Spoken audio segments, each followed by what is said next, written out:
Day 2 of our adventure holiday with Exodus Travels. We've brought the Jazz FM breakfast show to the Amalfi coast and we've travelled back towards Naples to visit one place you have to see if you're in this part of the world, and that's the legendary city of Pompeii, buried under ash from Vesuvius in AD 79.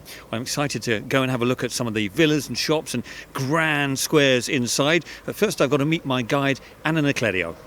With just one afternoon, Anna can only show us a small portion of this enormous ancient site.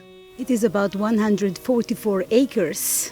That is the whole original town excavated up to now. All of the soil and the volcanic ash had to be taken off these very high walls. Everything was covered.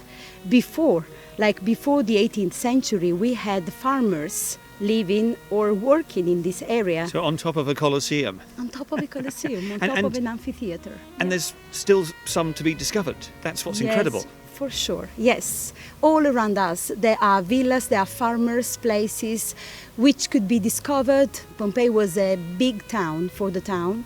And of course, all around Pompeii there was other houses. Can we talk about the frescoes and the mosaics? The floors, some of them are beautifully detailed and they've been discovered underneath all the earth and the ash and the pumice. And some of the frescoes are very, very colourful. And you get the feeling that, rather like when we see in the movies Roman villas with these big marble places, they're actually very, very colourful. Yes, they were.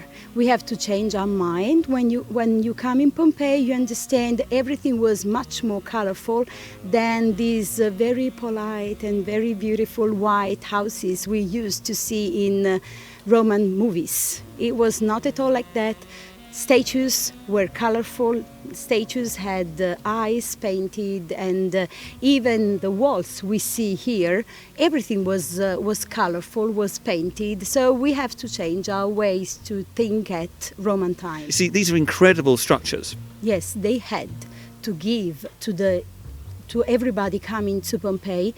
The big buildings had to provide the impression of power of law, of the place, and even of the Roman Empire. Nothing can quite prepare you for the size and grandeur of Pompeii, with piles of ancient artifacts recovered from the ash, including vases and even statues that look like they were created yesterday.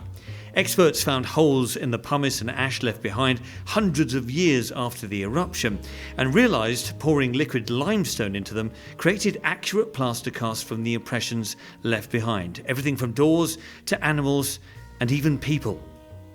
Pompeii is a very moving and fascinating place, and I feel like I've only seen a fraction of the city and understood a small part of the story of this tragic yet beautiful civilization, and I must return.